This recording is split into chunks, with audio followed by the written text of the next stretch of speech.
right, so we're going to start up, and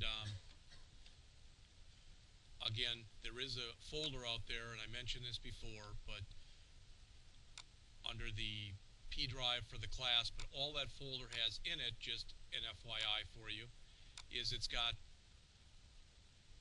comment files from the programs, the assigned program and the one we're going to do in class. Okay? So it's all out there. So what I asked you to do, if you came in late, was to get in. Now notice I already have a program called month down here. John, you can get into this. This is getting a little bit unwieldy here, size-wise. Maybe that's part of the reason I'm having the problems I'm having. I don't know. But I'm going to call mine months. I don't care if you call yours month or you call it months. It really and truly doesn't matter. So I'm going to come in and do a new Java project, which again I'm going to call months. Click Finish, and there it is. I'm going to right mouse click on the name, do a new package, edu.blackhawk.jscott, and click Finish, and create my class in there that's called month. All right, it doesn't matter if I put the main in there or not. I'm not going to use it anyway, so I'm just going to leave it off. Finish. Now, I'm asking because I'm ignorant of this. Is there anything I just went over that people still don't understand? I'm hoping that's just very much second nature to you right now.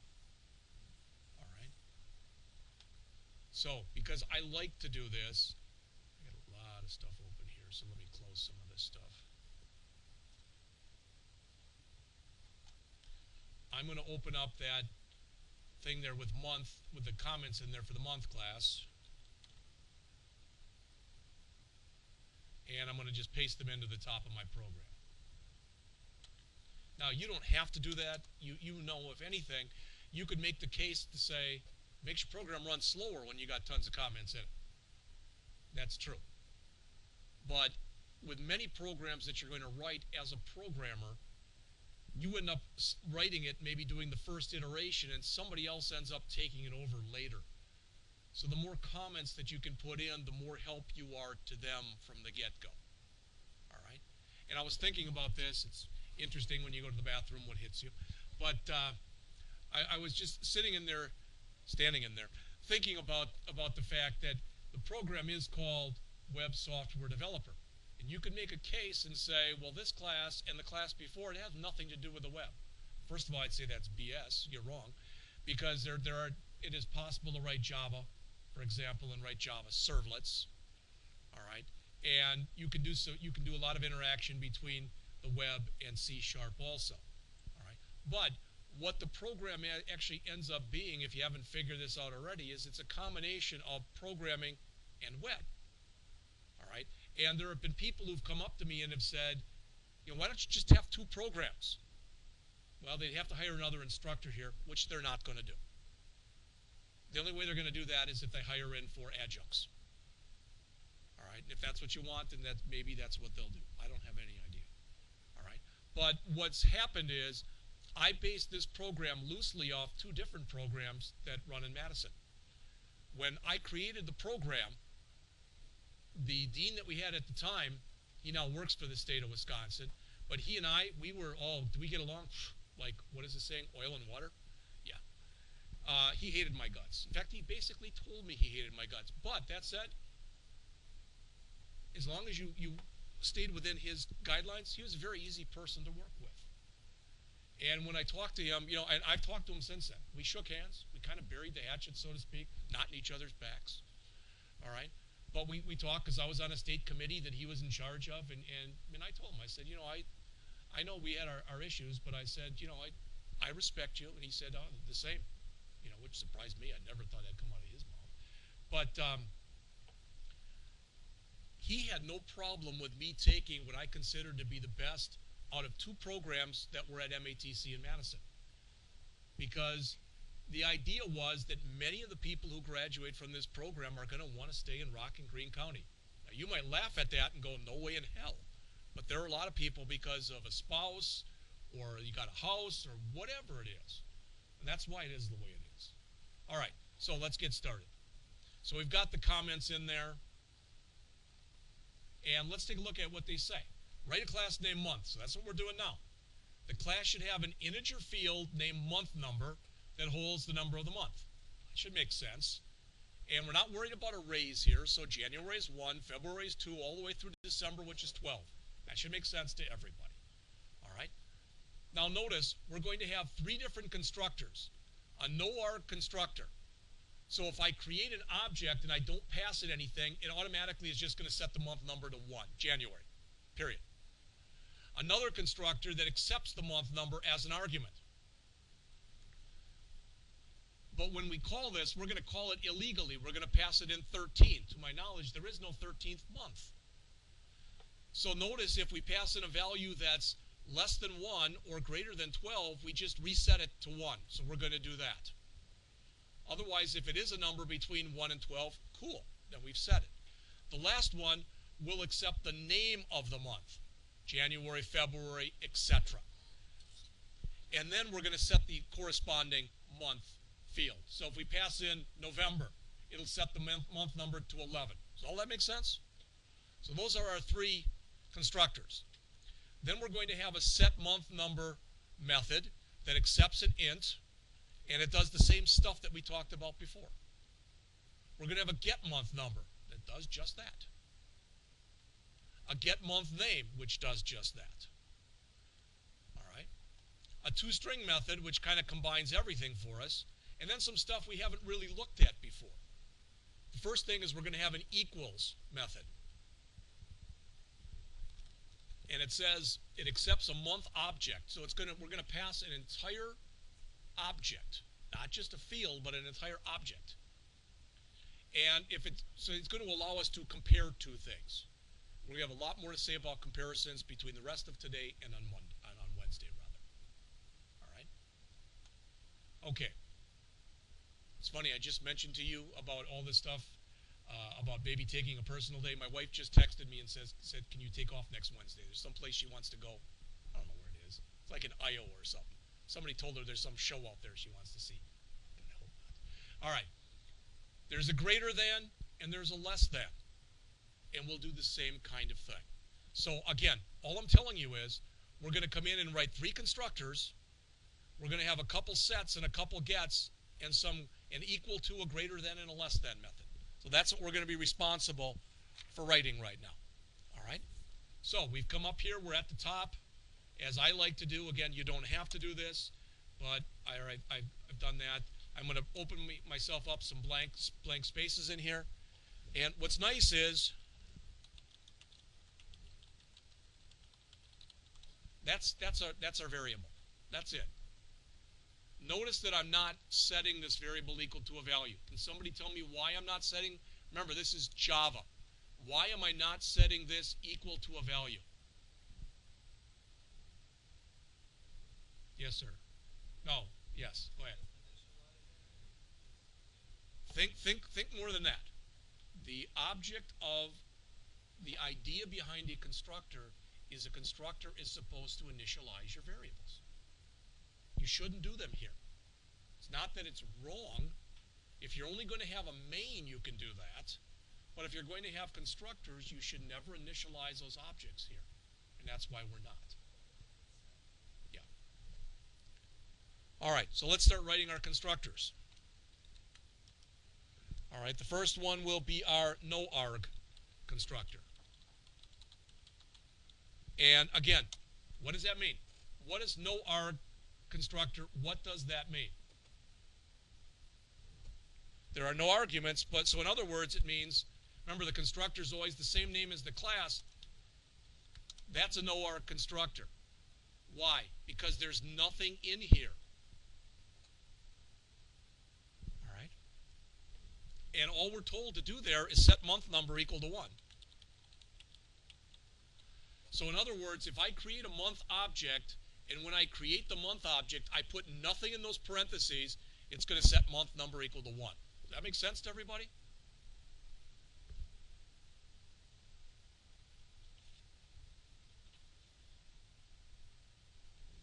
So that's our first one.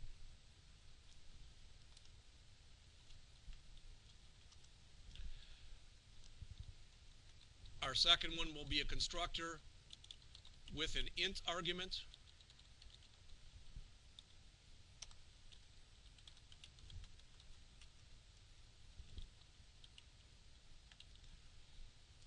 Now, I'm going to write this, but if you would, everybody should be able to write this one yourself, because all we want to do is we want to check, and we want to say that if that month number was less than 1, or if that month number is greater than 12, set the month number equal to 1.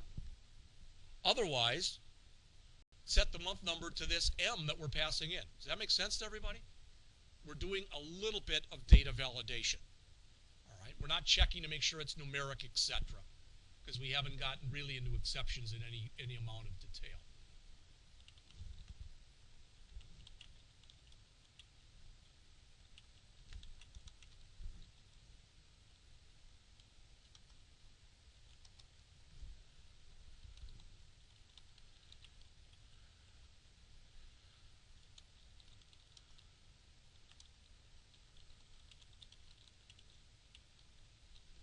And the nice thing is, as far as I know at least, that's the whole routine.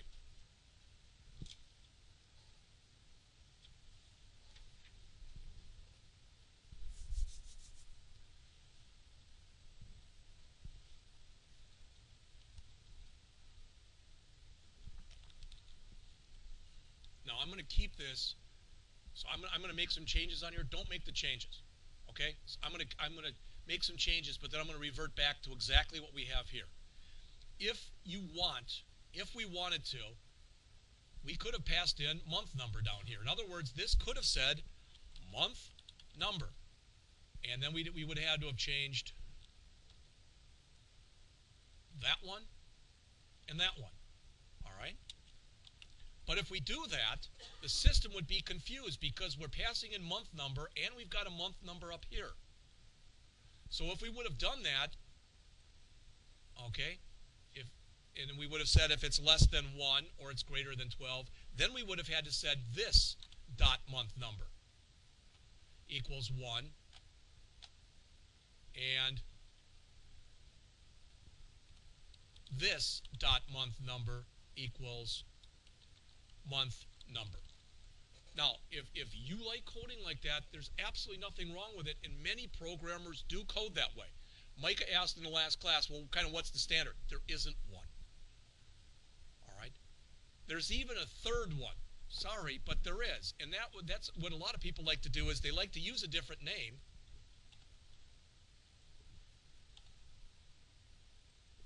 But they still like to use the word this in there. So you see, I told you 3 different ways of doing the same thing. And it's not that any of them are better than the other. Some people choose the first way I showed you because it's the least amount of typing. Some people choose the second way that I showed you because it's the most, in some ways, obvious, because you don't have to worry what does M relate to, etc. And some people choose this way because they're just used to writing the word this in front of everything. All right? So you have to pick out the one that you think makes the most sense to you. All right? That's what I think you should be striving for, again, in your first semester, especially of coding. All right? And I'm sorry, you know, we did write markup last semester, and we did write some JavaScript code. All right? But this is your first year of coding. Again, write for understandability. I'll just leave that one in there like that. Again, we could change it. It's fine. So now I'm going to write the last constructor. And this is going to be the constructor with a string argument. All right? And again, I'm going to have to lift this up a little. Sorry. This is kind of long.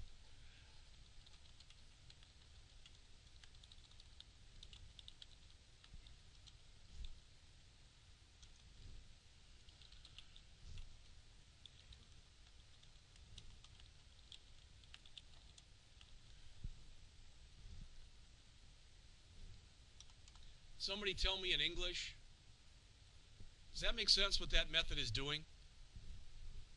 It's taking whatever I type in and it's converting it to lowercase. That way I don't have to worry, did they write January in caps? Did they write January in all lowercase? Did they have a capital J in the rest? Or did they do some really weird thing where they capitalized every other letter? All right. So I'm just making it easier on myself because I'm going to write a case statement in here that's going to have every case from 1 to 12. Okay? So there's an easy way and a hard way to do this. To me, the easy way is to say switch on name. All right, and then come in and say case. Why it's doing that, but it did that twice. January. All right, and I'm going to say month number equal 1. Now, and when I get done, I want to break. I'm going to do this 12 times. Does that make sense to everybody? So I'm just going to copy this, and then the only thing I have to change is this and this. So if you want to type it all out, feel free to. All right, so now I'm going to come back and change all these. Notice it's giving me errors because it doesn't understand what I'm trying to do. February is 2, etc.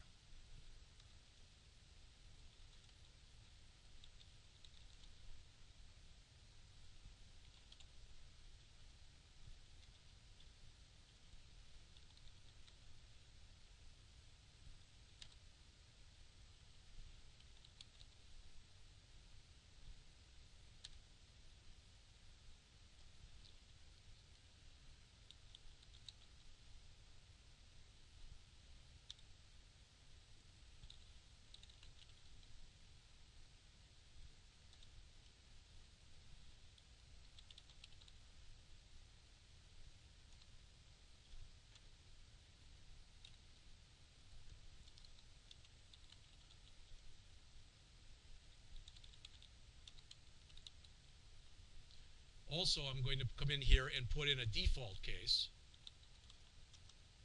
All right, and if that's the case, I'm just going to set month number equal to 1. I think that's, whoops, sorry. I think that's what they told us to do.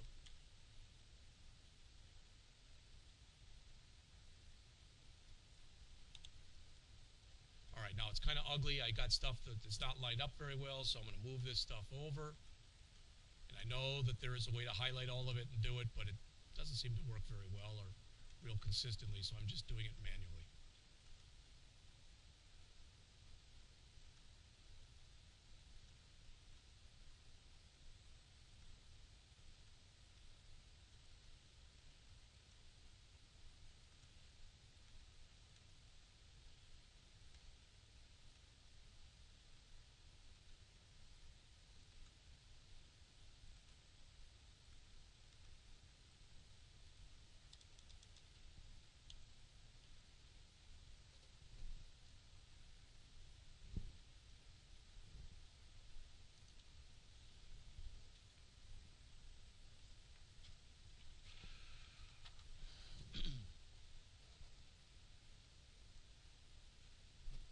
Does that make sense to everybody what we're doing in here? We're going to pass in. So now we're going to be able to instantiate or create a month object and pass in, for example, August. And once we do that, it's going to set the month number to 8. We'll try it too. When we test it, we'll pass in something that's bad. Like we'll spell August wrong. And if we spell August wrong, this is the only place it's checking it. So if it doesn't find it, it's going to default and set it to 1. We should always be checking all of that stuff. So I'll give you a second to catch up on that.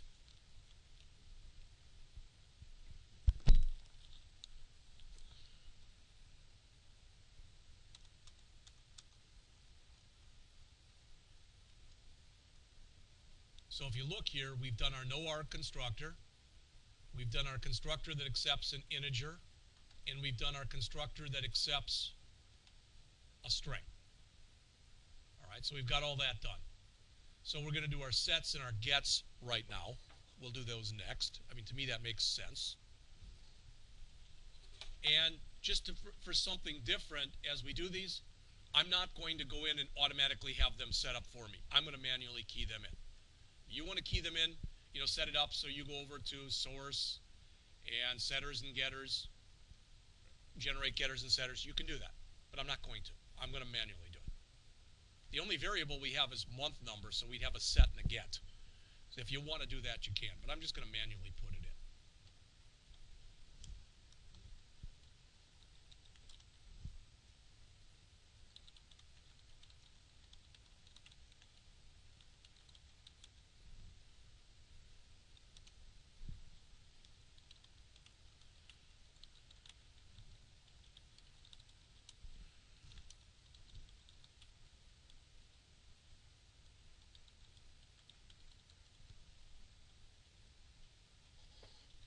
again, I'm asking you this because I'm ignorant of the answer. Am I right in assuming that a routine like that makes sense to people? In my toString method, one of the things I'm going to call in there is get month number to give me the current month number. So all that's going to do is return either a 1 or a 2 or a 3 or a 4 all the way through 12. That's its sole job. All right? It is an accessor function.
So can someone tell me in this routine that we're writing right now this?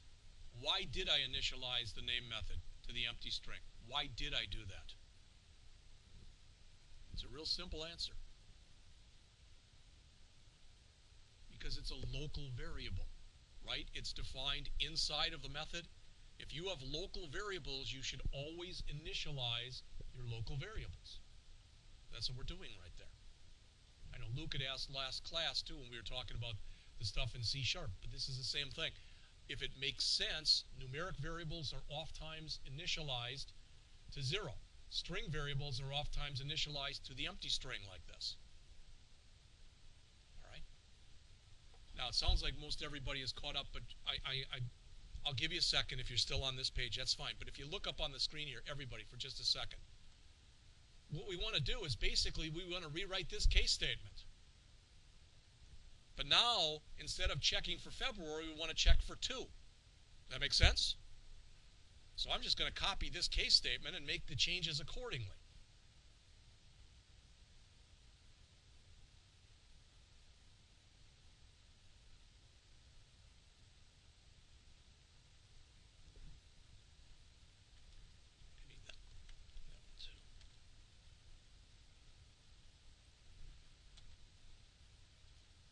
Now, as of right now, it's not going to like some of this stuff that's in there. All right. But we'll get it to work in just a minute. Okay. So what we want to switch on now, we want to get the month name. All right. So we don't want to switch on name. We want to switch on the month number. And please look up on the screen here. Watch as soon as I do this. Why did all those things turn red squigglies? Because what is month number? What type of variable is it? No, but what it's an int. All right, and I appreciate the guess. All right, but it's an int, and we're checking it against strings.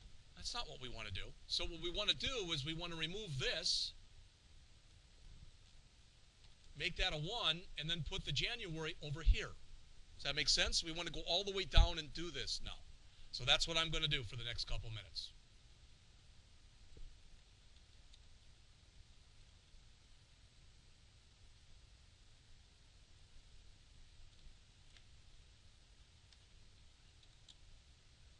And you'll notice as we work the way down, and that shouldn't be month number, should it? That should be month name.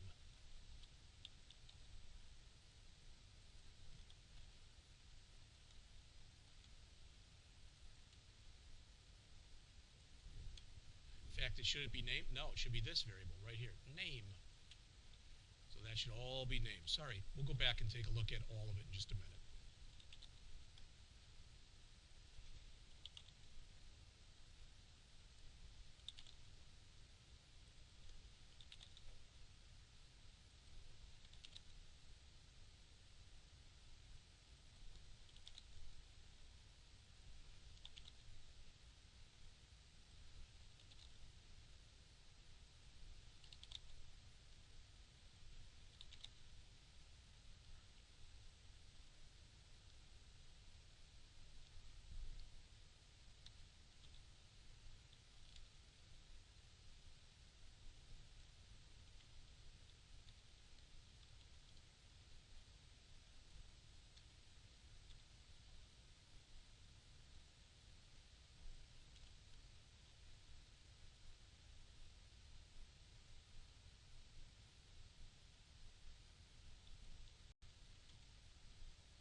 All right, so sorry, but if we take a look at the whole routine now, we're returning a string, all right, and that string is going to be this name right here.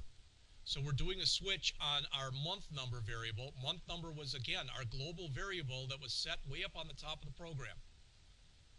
Private int month number, all right? And we're telling the system now, if that month number was 1, set the name to January. If it was 2, set the name to February. 3, set the name to March. 4, set the name to April, etc.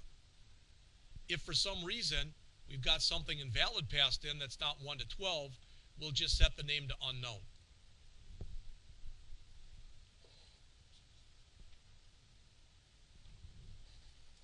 And when we're all done, we're returning the name.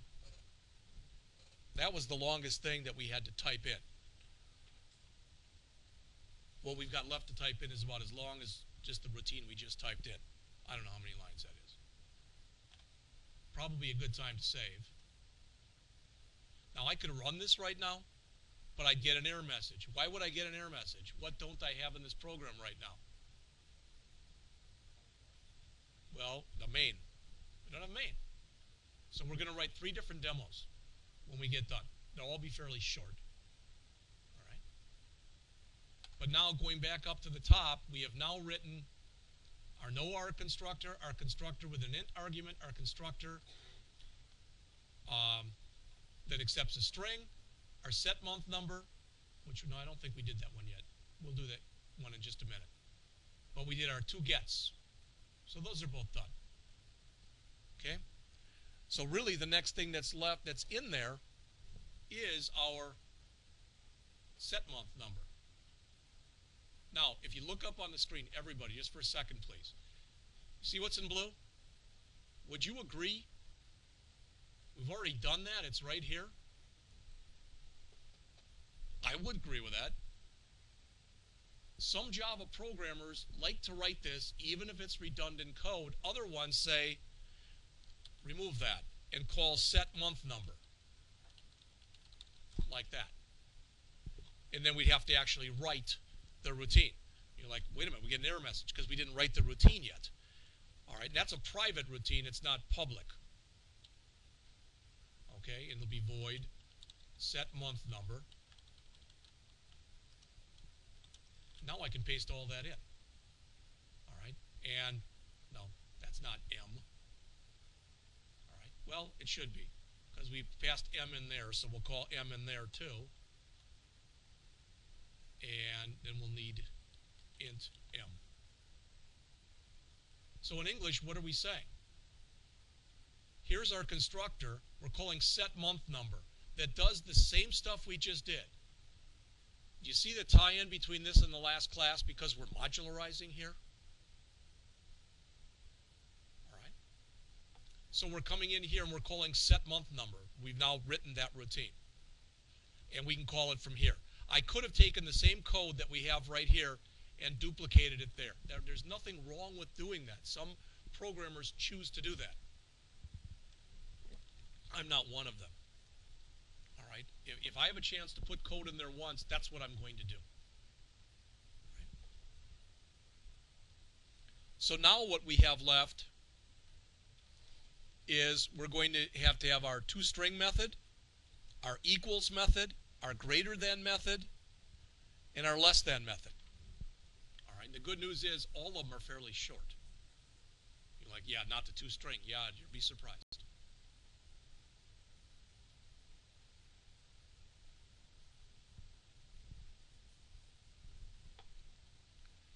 Is there anything that I've done so far that doesn't make sense to anyone? You wonder why I did it? And what I'm showing you is the way that I wrote these. If you were writing them and you decided, you know, and that's what I like seeing when I'm grading your homeworks. All right? The program that I assign, not the one we do as a class that's also assigned, but the one that's assigned, people are doing them in different ways. That's a good thing. You all are going to look at everything that you have to do in a little bit different way. If everyone's was the same, I'd feel bad. Yes.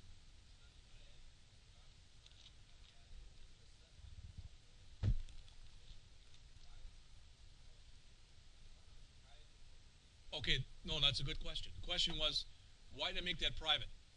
And I may have given you an example like this in an earlier class. But again, if I come in here and say, hey, I'm really thirsty, go get me a glass, get me a water, would you? And I give you the $1. And you're like, I don't want to do that. But you know what? Ben owes me a favor, so you ask Ben to do it. Then basically it becomes a helper method. You give me the water back. I don't know how it was done, and I don't care. Normally those kind of methods are private because they're done within the confines of the class, and outside of the class, no one has to know about them. Well, it's only directly callable from within this class. Any of these other methods that are public can be called from any class. Right, right. Now, it might turn out later when we go back and look at this, we might want to make that public. Now, when we go and we try to do our demos, we may have to go back and change that to public. Okay, that's okay.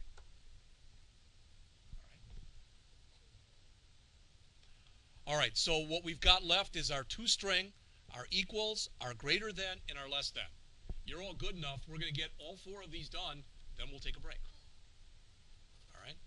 So I'm going to go way down to the bottom here, and right before my final curly, I'm going to write the toString.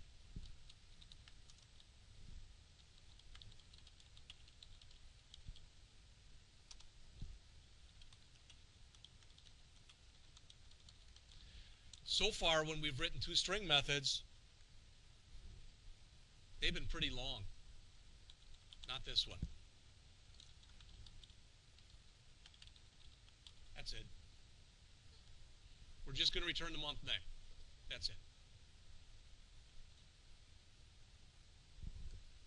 So now we've got left the equals method, the greater than method, and the less than method. And you don't have to look, but please just listen for a second. These 3 methods are exactly the same method, except one has an equal sign, one has a greater than sign, one has a less than sign. That makes sense? But they're the same method. If you want to go to all the trouble of writing them 3 times, then please go ahead and do that. I'm going to write it once and copy it twice. Okay?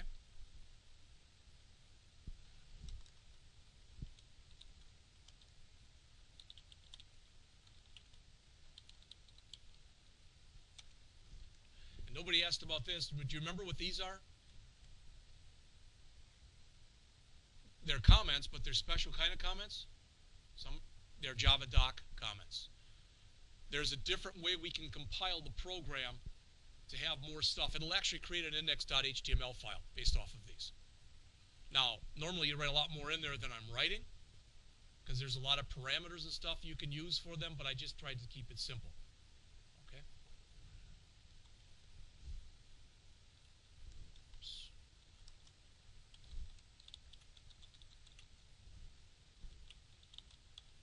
And again, going back to what we talked about before, if you're going to create a Boolean variable, most often you will initialize it to false. Assume that it's false and prove that it's true. All right? That's normally the way most people code. There are other people who say, oh no, I assume it's true until you tell me, okay, as long as you write the right code, the bottom line is that either way is okay.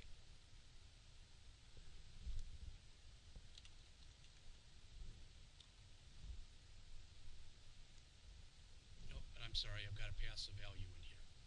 What happened to this? Public Boolean equals month. I'm just going to call it month 2. All right. Sorry about that. All right. If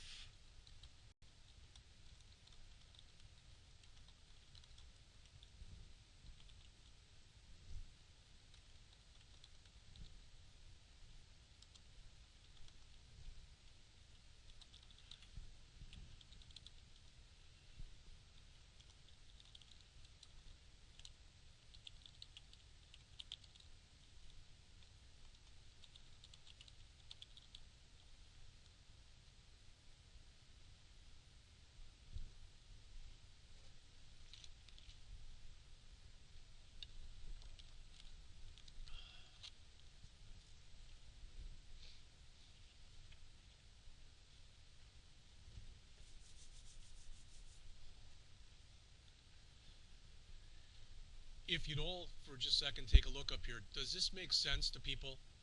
Notice that here I said, if that's the case, status equal true, else status equal false. I think everybody gets that, then return status. Okay? What we could have done here, I'm going to change it, but I'm going to change it back. We could have said here, return true, then we don't need an else.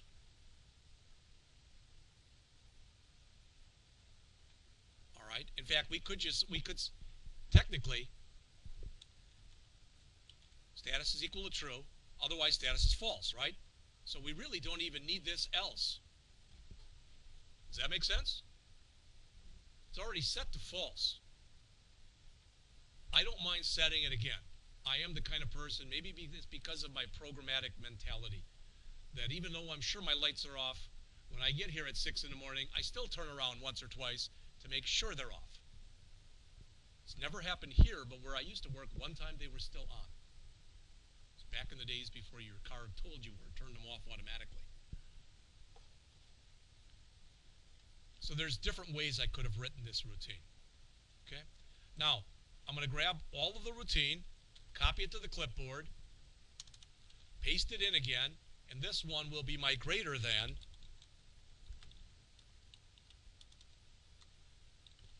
So I have to change that from equals to greater than. And now I have to change the sign here to greater than. All right. No squigglies, so everything looks okay as far as I can tell. And then when I get done with that, I'm going to copy it in again, and this will now become less than. And that'll be a less than sign. And the good news is, as far as I know, that's the whole program. That's a lot of typing that you've done. And that's almost 300 lines right there. Granted, we were able to do a lot of copying and pasting and stuff, but I'll go back. So again, I'll just go back to the original one, the equals.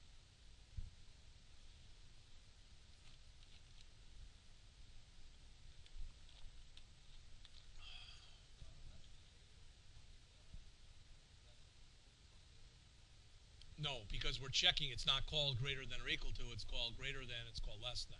Good question.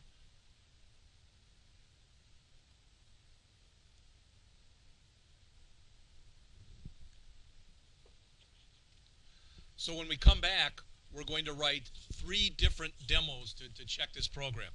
Here's one of them, so you can see how long it's not. All right. The second one is a little bit longer, and that's the third one. So we don't have that much to do. So let's take a break, and we'll come back at 11 o'clock.